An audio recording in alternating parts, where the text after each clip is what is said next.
on ne t'a jamais appris à négocier. On t'a appris à demander poliment, à céder pour garder la paix, à t'excuser pour avoir osé poser une limite. On t'a conditionné à croire que le conflit était une faute morale, que la fermeté blessait, que dire non faisait de toi quelqu'un de froid. Mais dans l'ombre, les vrais maîtres de ce monde négocient avec une précision chirurgicale, sans attachement émotionnel, sans peur de perdre, sans l'obsession d'être aimé. Ce que Machiavel a compris, et que toi, tu dois enfin apprendre, c'est que la négociation est un terrain de guerre voilé par les apparences de courtoisie. Chaque mot pèse, chaque silence est un piège, chaque sourire peut dissimuler une exécution lente. Si tu n'as pas de stratégie, tu deviens l'opportunité de celui qui en a une. Dans ce monde hostile, tu dois désapprendre la soumission tranquille et apprendre à penser comme un souverain encerclé. Cette masterclass va t'enseigner comment négocier comme un prince au cœur du chaos, sans pitié, sans trembler, sans jamais baisser les yeux. Tu vas comprendre les mécanismes invisibles qui dominent l'échange humain, les stratégies que même le FBI et Harvard étudient, et les pièges que Machiavel aurait esquivés sans un mot. Reste jusqu'à la fin, car une vérité t'attend. Une vérité que tu ressens déjà au fond de toi, mais que tu n'as jamais osé formuler. Et si tu veux aller plus loin dans cette exploration, abonne-toi maintenant et active les rappels. Enfin, écris en commentaire « Je refuse de négocier en m'excusant d'exister ». Lorsque Machiavel écrit « Le Prince » au XVIe siècle, l'Europe est un terrain de manœuvre politique impitoyable, où le pouvoir change de main au gré des trahisons, des alliances secrètes et des guerres invisibles. Il observe un monde où les règles affichées ne sont jamais celles qui gouvernent en secret. Sa philosophie naît d'un constat dérangeant. Les hommes n'agissent pas selon la morale, mais selon l'intérêt, la peur ou la nécessité.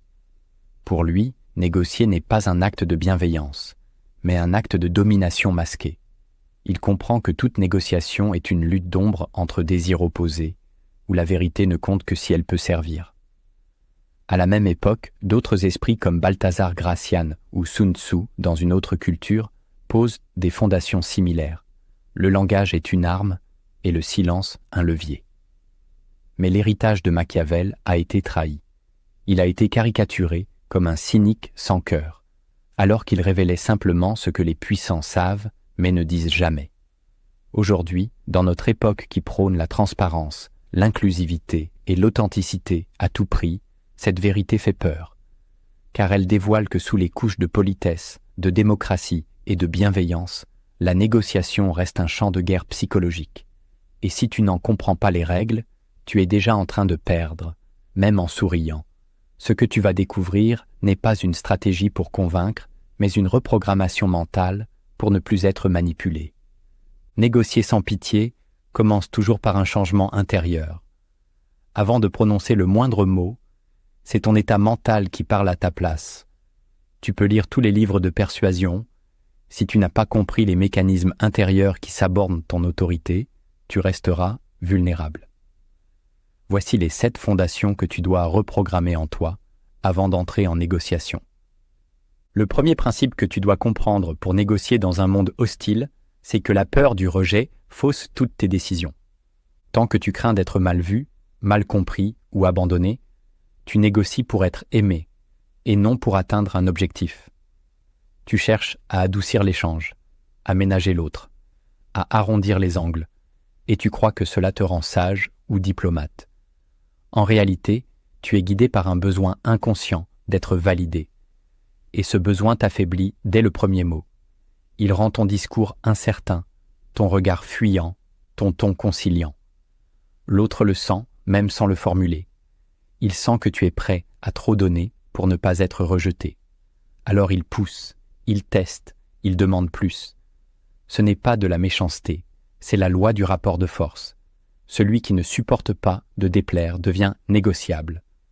La peur du rejet t'amène à justifier tes demandes, à les reformuler, à les amoindrir, à finir tes phrases par « si tu veux » ou « je comprends si c'est trop ».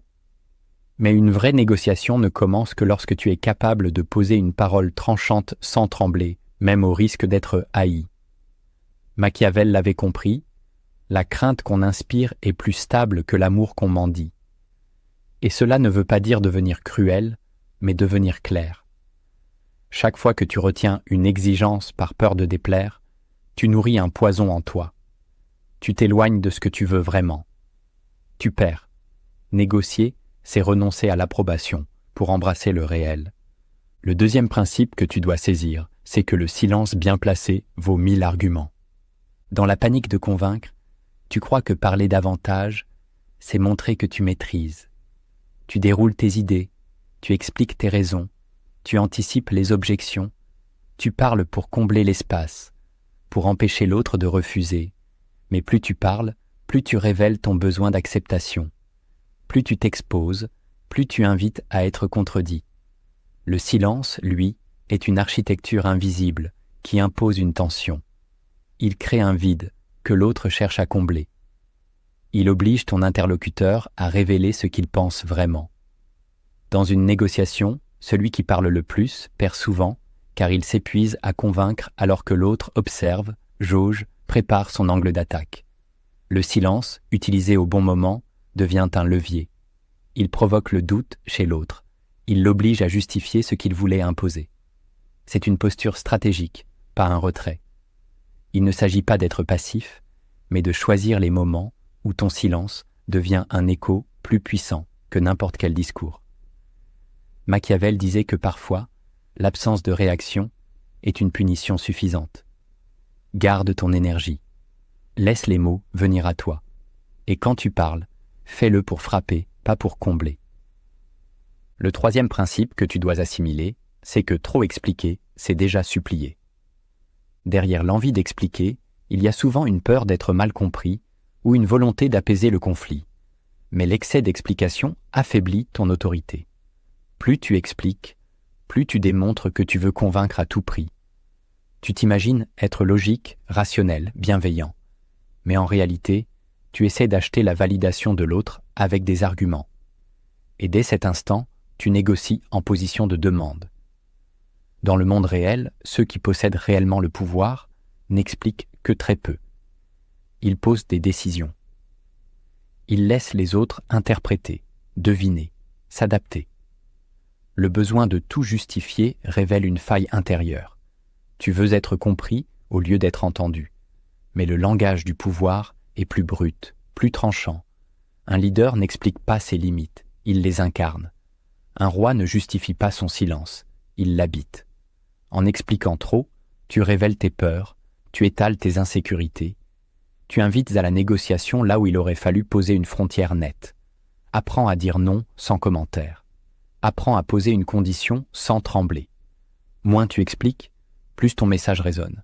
C'est contre-intuitif, mais c'est fondamental.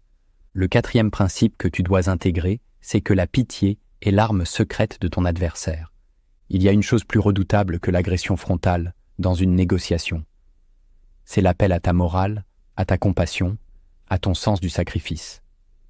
Certains n'attaquent que pas. Ils s'effondrent devant toi. Ils deviennent faibles, blessés, vulnérables. Et sans t'en rendre compte, tu te retrouves à céder, non parce qu'ils avaient raison, mais parce que tu ne supportais pas de les voir souffrir. La pitié désarme ceux qui n'ont pas guéri de leur propre culpabilité. Elle touche une corde morale qui fausse toute stratégie. Machiavel savait que les larmes sont parfois plus puissantes que les armes. Celui qui sait se montrer victime au bon moment peut retourner la table. Tu dois te poser une seule question. Est-ce que je cède parce que l'autre a raison ou parce que je veux soulager ma propre tension intérieure? La vraie noblesse n'est pas de toujours aider, mais de discerner quand aider détruit l'équilibre. Une négociation est un équilibre de force. Si tu cèdes par pitié, tu déséquilibres tout. Et l'autre, même inconsciemment, apprendra que ta faiblesse est exploitable. Le cinquième principe que tu dois affronter, c'est que toute émotion non maîtrisée devient une dette exploitable. La colère, la frustration, l'euphorie, la déception, tout ce que tu ressens, si tu ne le maîtrises pas, se voit. Et tout ce qui se voit peut être utilisé contre toi. L'autre ne te le dira pas. Il ne te dira pas qu'il voit ton agacement, ton impatience, ton empressement à conclure. Mais il ajustera ses attaques, ses silences, ses délais, ces mots. Il te fera attendre juste un peu plus. Il proposera un détail en trop. Il te fera parler encore. Car l'émotion diminue ta lucidité. Elle te pousse à agir trop vite ou trop tard. Dans une négociation, chaque émotion visible est une carte qu'on retourne trop tôt. Et celui qui voit ton jeu a déjà gagné. Maîtriser tes émotions ne veut pas dire les nier, mais les canaliser. Reste froid. Observe-toi. Sois lucide sur ce qui monte en toi. Car à partir du moment où tu réagis, tu n'es plus dans la stratégie, tu es dans la réactivité. Et la réactivité, c'est la mort du pouvoir. Le 6e principe que tu dois incarner, c'est que le pouvoir ne se demande jamais. Il s'impose sans justification. Le simple fait de demander une faveur, une permission, une reconnaissance, place ton esprit dans une posture d'attente. Tu espères que l'autre te donnera ce que tu désires. Tu crois que c'est une négociation, mais c'est déjà une supplication. Le pouvoir ne se mendie pas, il se manifeste par la clarté de ta présence, la fermeté de ta parole, la précision de tes limites. Machiavel l'a démontré, les grands dirigeants ne cherchent pas à être acceptés, ils créent les conditions dans lesquelles leur autorité devient une évidence. Dans une négociation, il ne s'agit pas de convaincre que tu mérites, mais de faire comprendre que ce que tu proposes est la seule voie rationnelle. Tu n'implores pas, tu structures. Tu ne débats pas, tu cadres.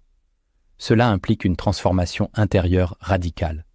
Tu dois renoncer au besoin d'être vu comme raisonnable, gentil, juste. Tu dois accepter de déranger, de bousculer, de faire peur si nécessaire.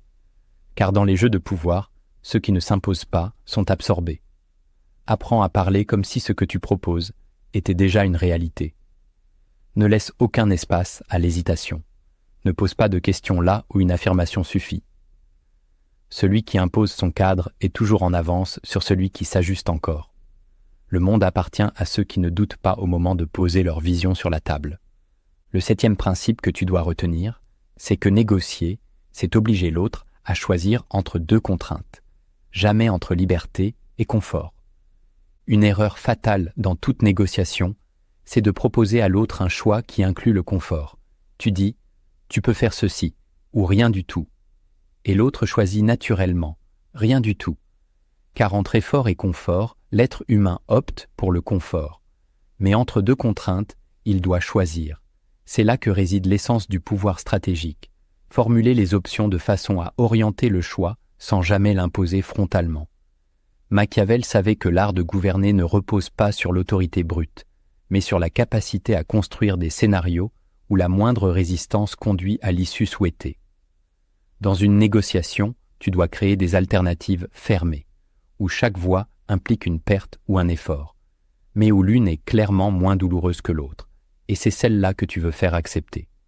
Cela demande de la préparation, de la lucidité, du sang-froid. Ne dis jamais « je te laisse libre ». La liberté offerte dans un cadre mal construit devient une fuite pour l'autre. Dis plutôt « voici les 2 chemins ». Et veille à ce que les 2 mènent à ton objectif, même si l'un est plus sinueux. Tu ne manipules pas, tu encadres. Et plus encore, tu assumes que dans un monde hostile, le confort ne produit aucun changement. Ce que tu veux obtenir doit être plus inconfortable à refuser qu'à accepter. C'est là que commence la vraie négociation. Comprendre les fondations d'une négociation ne suffit pas. Tu dois maintenant plonger dans les couches profondes, là où les mots ne disent plus ce qui est, mais ce qu'on veut dissimuler. Cette partie dévoile les vérités silencieuses, dérangeantes, presque invisibles, qui régissent les décisions humaines. Si tu les ignores, tu négocies à l'aveugle. Si tu les vois, tu deviens dangereux. La première vérité que tu dois affronter, c'est que les gens ne veulent pas la vérité. Ils veulent préserver leur fiction intérieure. Tu crois que pour convaincre, il faut dire ce qui est juste, montrer la réalité, amener les faits. Mais les êtres humains ne vivent pas selon la réalité. Ils vivent selon le récit qu'ils ont construit pour survivre à leur propre histoire. Et ce récit est sacré. Il est parfois erroné, parfois illogique, souvent toxique, mais il est leur refuge. Lorsque tu entres dans une négociation, tu n'entres pas en dialogue avec une personne lucide. Tu fais face à une structure mentale protégée par des années de justification, de blessures et de peurs camouflées. Si tu proposes une idée qui menace cette fiction, tu seras rejeté, même si tu as raison. C'est pourquoi Machiavel ne cherchait jamais à éduquer l'autre.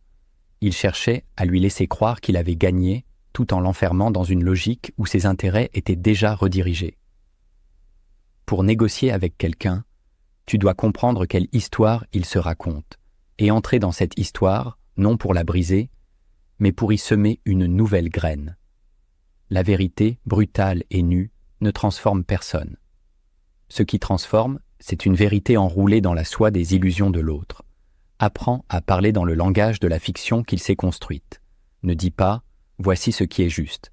Dis plutôt « tu sais que tu vaux mieux et voici comment tu peux le prouver ». Ne combats pas le mensonge de front. Frappe là où la structure commence à trembler d'elle-même. La deuxième vérité que tu dois comprendre, c'est que celui qui contrôle le cadre de la discussion contrôle l'issue sans imposer une seule idée. Le pouvoir, dans une négociation, ne vient pas de ce que tu dis, mais de l'endroit mental où tu places l'autre pour qu'il t'écoute.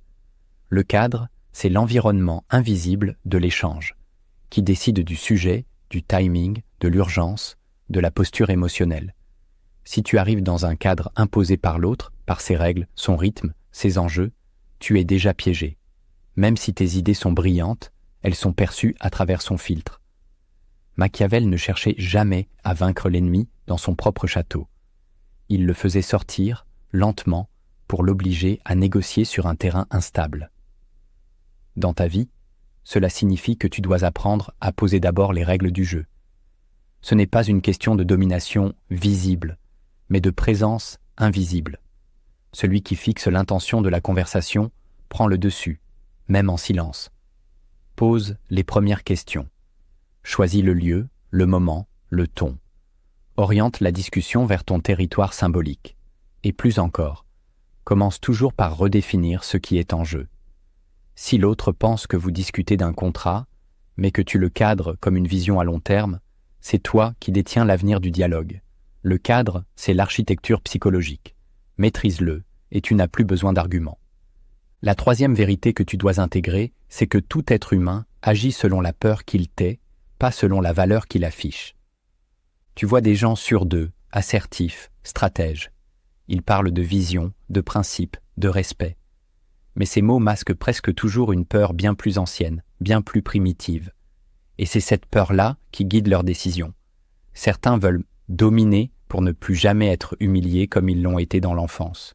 D'autres veulent la paix parce qu'ils redoutent la solitude. D'autres encore veulent la reconnaissance parce qu'ils n'ont jamais été assez. Dans une négociation, celui qui sait entendre la peur derrière les mots entend la vérité que l'autre ignore lui-même. Tu dois écouter ce que l'autre ne dit pas. Ses hésitations, sa posture, ce qu'il répète, ce qu'il évite. La peur est un levier d'or. Elle révèle les angles morts, les urgences masquées, les concessions possibles. Machiavel savait que la peur est l'architecte de toute stratégie humaine. Il ne méprisait pas cette peur, il l'utilisait. Si tu veux négocier avec un dirigeant, identifie ce qui lui fait peur. L'échec, le ridicule, la perte de contrôle. Et montre-lui que ce que tu proposes est la meilleure manière d'éviter cette douleur. Tu ne manipules pas, tu libères l'énergie là où elle se débat en secret. La quatrième vérité que tu dois observer, c'est que la loyauté est une façade instable quand l'intérêt personnel est en jeu. Tu crois qu'un accord repose sur la confiance. Tu crois que la loyauté est la base de toute relation durable. Mais la vérité, c'est que la loyauté est fragile. Elle tient tant qu'elle ne coûte rien. Elle cède dès que le prix devient trop élevé. Dans une négociation, tu dois toujours supposer que la loyauté affichée de l'autre est un masque, non une promesse. Pas parce qu'il est mauvais, mais parce qu'il est humain. L'être humain est capable de trahir, en silence, par omission, par justification intérieure, sans même se sentir coupable. Machiavel disait que la parole donnée est secondaire par rapport à l'intérêt vital. Cela ne signifie pas que tu dois vivre dans la paranoïa, mais tu dois construire des accords qui n'exigent pas la loyauté pour fonctionner. Tu dois structurer la négociation de sorte que même si l'autre veut te trahir, il y perdrait trop. Ne cherche pas la fidélité.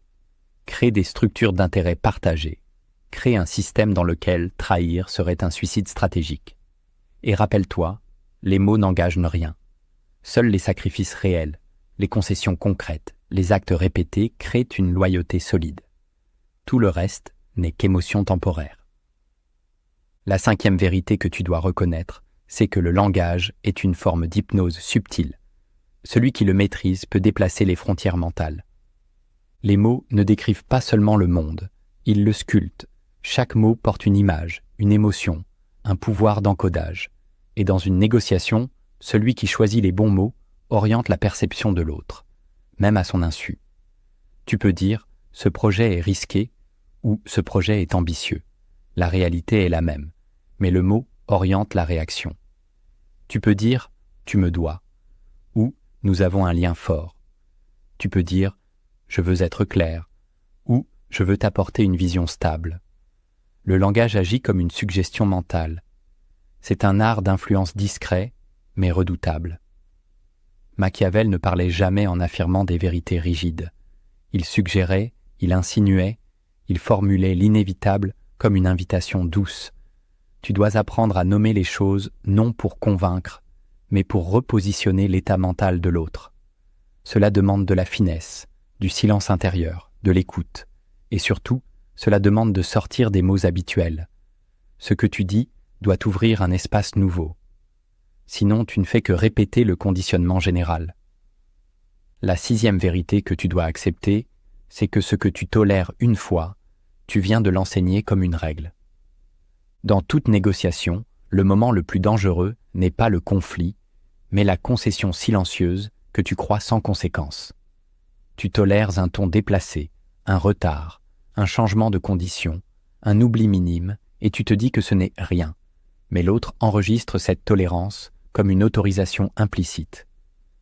Tu viens d'enseigner, sans le dire, que cette faille peut être exploitée. Ce que tu acceptes aujourd'hui devient une norme demain. Machiavel savait que les règles tacites sont plus puissantes que les lois écrites. Tu n'as pas besoin de dire « oui » pour céder. Ton silence, ton sourire, ton absence de réaction parlent pour toi. Le vrai pouvoir ne se manifeste pas dans les grandes décisions, mais dans la fermeté invisible face aux micro-transgressions. Et cette fermeté ne doit pas être brutale, elle doit être immédiate, constante, prévisible. Si tu laisses passer une faille, tu renforces l'idée que ton cadre est négociable. Ce que tu tolères une fois, tu invites à le répéter. L'autre n'est pas toujours malveillant. Il est simplement conditionné à tester les limites. C'est un réflexe humain. Dans une négociation, tu dois penser comme un architecte. Chaque pierre posée doit résister au poids du temps. Ne pose jamais une brique fragile, car si elle cède, tout l'édifice tremble. La cohérence est ta meilleure arme. Et la cohérence commence par ce que tu refuses de laisser passer, même une seule fois. La septième vérité que tu dois incarner, c'est que la vraie force n'est jamais visible. Elle se reconnaît à la manière dont le monde commence à s'ajuster sans que tu parles. Il y a une forme de pouvoir qui ne s'exprime ni dans les mots, ni dans les gestes, ni dans les titres. C'est une présence intérieure qui déplace les lignes par sa seule stabilité. Ceux qui détiennent cette force n'ont pas besoin de convaincre. Les autres sentent qu'ils ne peuvent pas les déstabiliser. Ils imposent sans parler, ils orientent sans forcer, ils attirent sans supplier. Cette force vient de la maîtrise de soi, de l'ancrage dans une vision claire, d'une paix intérieure plus forte que la peur de perdre. Dans une négociation, c'est ce pouvoir-là qui change tout. Tu n'as pas besoin de parler fort. Tu n'as pas besoin de te défendre. Tu n'as même pas besoin d'avoir toutes les réponses. Tu dois simplement incarner un niveau de clarté et de solidité que l'autre ne peut pas ignorer. C'est ce que Machiavel appelait la majesté tranquille du pouvoir, une aura qui fait que les autres adaptent leur comportement sans que tu aies à lever la voix. Le monde commence à se plier doucement autour de toi, non par soumission, mais par reconnaissance implicite de ta constance. Et cette constance se construit dans le silence, dans les décisions quotidiennes, dans les refus discrets, dans les limites que tu poses sans haine. C'est là que se forge le vrai pouvoir, non dans l'apparence, mais dans la gravité de ton être. Tu as compris les fondations, Tu as vu les vérités. Maintenant, tu dois passer à la pratique. Une négociation impitoyable ne repose pas sur l'agressivité, mais sur des mouvements internes précis, presque invisibles. Ce sont ces gestes mentaux, ces choix silencieux, ces postures maîtrisées qui retournent un échange en ta faveur sans que l'autre s'en rende compte. Voici les 7 techniques à intégrer. La première technique que tu dois apprendre, c'est l'ancrage invisible. Poser le cadre avant même que l'échange commence. La plus grande erreur que tu puisses faire, c'est de commencer une négociation en répondant à une demande. Dès l'instant où tu entres dans le cadre de l'autre, tu perds ton centre. L'ancrage invisible consiste à poser le tien, avant même que les mots commencent. C'est un travail qui débute bien en amont. Ton langage corporel, ton regard, ton ton de voix, la manière dont tu t'assois ou dont tu restes debout, tout cela parle avant toi. Mais au-delà du corps, c'est ton intention qui façonne le chant. Tu dois savoir exactement ce que tu veux, ce que tu n'accepteras pas, et surtout ce que tu veux faire ressentir à l'autre. Tu n'es pas là pour négocier à égalité, tu es là pour poser un terrain sur lequel l'autre devra se repositionner. Cela ne se fait pas en imposant, cela se fait par présence. Si tu arrives avec une énergie d'urgence ou de justification, tu donnes l'avantage. Si tu arrives avec une stabilité froide, tu imposes inconsciemment un changement de dynamique. Machiavel aurait dit « Avant d'ouvrir la bouche, assure-toi que le trône est déjà sous toi. » Car c'est ça, l'ancrage invisible. Créer un espace où tu es perçu comme le centre, sans avoir à le dire. Et cela change tout dans l'échange à venir. La deuxième technique que tu dois pratiquer, c'est le silence calculé. Laisser l'autre se révéler sans le guider. Tu as été formé à parler, à remplir les blancs, à montrer que tu es préparé. Mais dans la négociation machiavélienne, le silence est une arme plus tranchante que le discours le plus brillant. Le silence crée une tension, une attente, un vide que l'autre cherche à combler. Et dans ce besoin de remplir, il se dévoile. Il donne trop, il justifie, il révèle ce qu'il aurait voulu cacher. Le silence calculé, ce n'est pas l'absence. C'est une posture active d'observation. C'est un piège mental que tu tends sans hostilité. Tu l'utilises après une phrase clé, après une objection, après une offre. Tu regardes, tu attends, tu laisses le silence parler à ta place. Et plus encore, tu le tolères. Car la majorité des gens détestent le silence. Ils paniquent, ils cèdent, ils reprennent la parole trop tôt. Toi, tu restes. Tu laisses l'inconfort s'installer. Tu maîtrises la lenteur. Tu forces l'autre à se montrer. Machiavel comprenait que le silence est un révélateur. Il n'impose rien, mais il révèle tout. Ne cherche pas à convaincre. Crée un vide. Observe ce qui cherche à le remplir. La troisième technique que tu dois maîtriser, c'est la redirection froide. Répondre sans jamais justifier. Quand l'autre te questionne, t'accuse ou cherche à t'atteindre, ton premier réflexe est de répondre pour te défendre. Tu veux clarifier, apaiser, prouver que tu es cohérent. Mais à l'instant où tu te justifies, tu reconnais implicitement que tu dois quelque chose. Tu entres dans sa logique, tu joues sur son terrain. La redirection froide est un art subtil qui consiste à ne jamais répondre dans le cadre imposé, mais à déplacer la conversation vers un autre angle, plus solide, plus avantageux. Cela demande de garder ton calme, de ne pas réagir à la provocation, de répondre par une question ou une déclaration qui change le centre de gravité de l'échange. Par exemple, au lieu de te défendre sur une critique, tu peux simplement dire « Tu as le droit de penser cela » et ramener la discussion sur les faits concrets. Ce n'est pas de la fuite, c'est de la maîtrise. Tu ne laisses jamais l'autre t'emmener là où il veut, tu rediriges. Et tu le fais sans chaleur inutile, sans agressivité non plus, froidement, stratégiquement, comme un fleuve qui change de lit sans faire de bruit. Machiavel savait que se défendre, c'est reconnaître une faille. Mais rediriger, c'est garder la main sans lever l'arme. La quatrième technique que tu dois aiguiser, c'est l'affaiblissement stratégique. Identifier le talon d'Achille émotionnel de ton interlocuteur. Tu ne peux pas négocier efficacement sans comprendre où l'autre est faible. Et cette faiblesse n'est presque jamais dans ses arguments. Elle est dans son inconscient. Il peut être solide sur les chiffres, les faits, les idées, mais vulnérable à l'humiliation, au rejet, à la pression sociale, à la perte d'image. Ta mission n'est pas de l'attaquer sur ses failles, c'est de les voir, de les nommer intérieurement. et d'en tenir compte dans chaque mot que tu poses. Quand tu touches une zone émotionnelle sensible, volontairement ou non, tu déclenches des réactions disproportionnées. L'autre s'agite, se ferme, perd sa stratégie. Tu peux alors l'orienter plus facilement. Machiavel disait que gouverner, c'est connaître les passions des hommes. Dans une négociation, l'affaiblissement stratégique ne consiste pas à blesser, mais à comprendre comment l'autre pense qu'il peut être blessé. Tu observes ses réactions, tu testes des mots, tu notes ses résistances. Et surtout, tu adaptes ton rythme. Tu fais durer ce qu'il veut hâter. Tu ralentis là où il montre de l'empressement.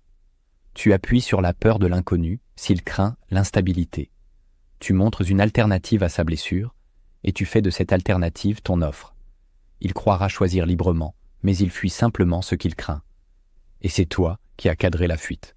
La 5e technique que tu dois intégrer, c'est la dissonance contrôlée. Introduire une tension pour désorienter l'autre. La majorité des négociations sont construites sur un équilibre fictif. On se sourit, on se respecte, on agit comme si on était d'accord sur les règles du jeu, mais cet équilibre rend l'autre fort. Il sait où il est, il prévoit, il calcule et il impose. La dissonance contrôlée consiste à casser subtilement cet équilibre, sans violence, mais avec une précision chirurgicale. Tu poses une question inattendue, tu changes de ton au milieu d'un accord. Tu te tais brusquement alors que tout semblait fluide. Tu retires une offre déjà acceptée. Tu dis non là où on attendait oui. Tu introduis un grain de sable. Et l'autre, désorienté, se repositionne. C'est dans cette phase de déséquilibre que tu peux redéfinir les conditions. Machiavel n'agissait jamais dans la continuité. Il introduisait des ruptures, car c'est dans la rupture que les masques tombent. La dissonance crée une ouverture, une faille, un moment de flottement. Et c'est là que tu parles, que tu cadres, que tu déposes ta vraie volonté. Attention, cette technique demande du calme. Si tu la fais avec nervosité, tu perds le contrôle. Elle exige de l'élégance froide. Car tu ne détruis pas l'accord, tu le reformules depuis un nouvel axe, et tu deviens imprévisible. Ce qui est, pour un stratège, la plus grande des protections. La 6e technique que tu dois utiliser, c'est le miroir inversé. Reformuler les attentes de l'autre pour l'amener à ton cadre. Chaque personne arrive dans une négociation avec un désir, une attente, une intention. Et ce désir est rarement dit clairement. Il est souvent voilé par une posture, une demande indirecte, une stratégie de façade. Le miroir inversé consiste à capter ce désir réel, puis à le reformuler dans ton propre langage, ton propre cadre, ta propre logique. Tu ne répètes pas ce que l'autre dit, tu le retournes, tu le recodes. Par exemple, si l'autre veut obtenir un prix plus bas, tu ne réponds pas « je peux faire une réduction », mais on va s'assurer que ce que tu paies serve à renforcer ta position, pas à affaiblir la mienne. Tu reprogrammes son attente dans une formulation qui te sert. C'est un art de l'écoute active, mais orientée. Tu écoutes non pour répondre, mais pour capturer, et tu reformules non pour plaire, mais pour reprendre la main. Machiavel savait que les gens acceptent mieux une idée si elle leur semble être la leur. Le miroir inversé te permet de faire passer ta stratégie pour une conséquence logique de la leur. Ce n'est pas une manipulation, c'est une mise en scène mentale. Et elle change tout, car elle transforme l'opposition en convergence apparente. La 7e technique que tu dois incarner, c'est la clôture souveraine, conclure l'échange sans chercher d'accord visible. La majorité des gens veulent finir une négociation par un accord clair, une validation verbale, une poignée de main. Ils ont besoin de ce moment final, rassurant, symbolique. Mais cette attente les rend vulnérables, car ils poussent pour obtenir une conclusion, parfois au prix de concessions inutiles. La clôture souveraine, au contraire, consiste à sortir de l'échange avant qu'il ne soit totalement clos. Tu laisses une tension, un mystère, un doute. Tu ne conclus pas, tu suspends. Et dans ce silence, l'autre continue à réfléchir. Il reste dans ton cadre. Il revient à toi, il cherche à comprendre. Tu as planté une graine que le temps va nourrir. Machiavel utilisait souvent cette technique en politique. Ne pas dire oui, ne pas dire non, mais faire sentir que la décision viendra, plus tard. Cette absence de clôture crée un pouvoir différé. Tu ne cherches pas l'accord immédiat. Tu imposes une présence durable. Et surtout, tu ne montres pas que tu as besoin que l'échange se termine. Tu incarnes la souveraineté. Tu fais comprendre que tu n'étais pas là pour négocier. Tu étais là pour constater à quel point l'autre était prêt à se transformer. Tu es arrivé au bout de cette masterclass. Et maintenant, tu vois différemment. Tu sens que quelque chose a basculé dans ta perception. Tu n'es plus tout à fait la même personne qu'au début de cette vidéo. Tu as vu les mécanismes mentaux, les manipulations invisibles, les tensions subtiles qui se jouent dans chaque mot, chaque silence, chaque regard lors d'un échange. Tu as compris que négocier, ce n'est pas faire valoir des arguments, c'est comprendre la nature humaine dans ce qu'elle a de plus complexe, de plus fragile, de plus stratégique.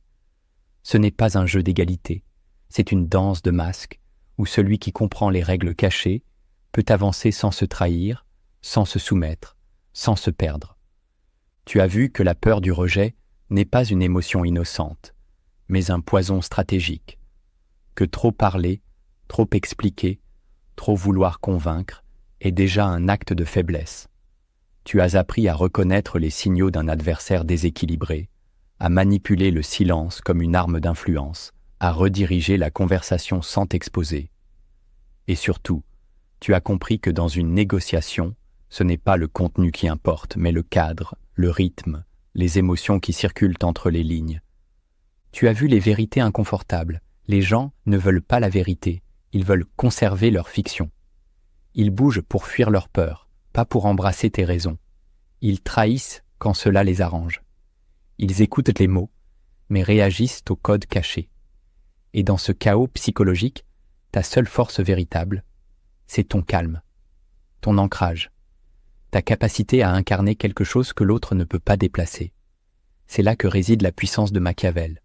Non dans la cruauté, non dans la manipulation brute, mais dans la lucidité absolue. Il savait lire les êtres humains comme on lit un parchemin ancien, usé, abîmé, mais encore lisible pour qui sait reconnaître les lettres effacées. Tu n'as pas besoin de devenir un monstre pour négocier. Tu as besoin de devenir transparent à toi-même, de voir tes émotions monter sans y réagir, de repérer les jeux de l'autre sans les juger, d'anticiper, de rediriger, de cadrer. Tu n'as pas besoin de gagner tous les débats. Tu dois faire en sorte que le débat se tienne dans un espace que tu maîtrises. Et parfois, la plus grande victoire, c'est de quitter l'échange sans rien dire, mais avec ton axe intact. L'autre sentira cette force, même s'il ne la comprend pas. Et maintenant que tu as vu tout cela, une question se pose. Vas-tu continuer à négocier comme on t'a appris, avec gentillesse, justification et besoin d'approbation, ou vas-tu réapprendre à négocier comme un stratège silencieux, car le monde ne te fera pas de cadeaux, et chaque fois que tu entres dans un échange sans conscience, tu te vends, pas toujours pour de l'argent, parfois pour une place, une paix, une illusion, mais c'est une vente quand même, et plus tu avances, plus tu perds ce que tu es. Reviens à toi. Retiens ce que tu viens d'entendre. Réécoute. Intègre. Et surtout, applique. Commence par une parole, une posture, un silence. Observe ce que cela provoque. La transformation ne viendra pas d'un coup. Elle viendra par la répétition froide et consciente de ces techniques, par l'incarnation progressive de ces vérités. Un jour, tu te rendras compte que tu n'as plus besoin de te justifier, que tu sais poser une limite sans trembler, que tu peux entendre le silence de l'autre sans te trahir. Ce jour-là, tu n'auras plus à négocier pour survivre, tu négocieras pour diriger. Alors si cette vidéo t'a réveillé, abonne-toi maintenant et partage-la avec ceux qui ont encore l'illusion que la gentillesse suffit à bâtir un royaume. Ce monde est une table d'échecs. Et désormais, tu sais jouer.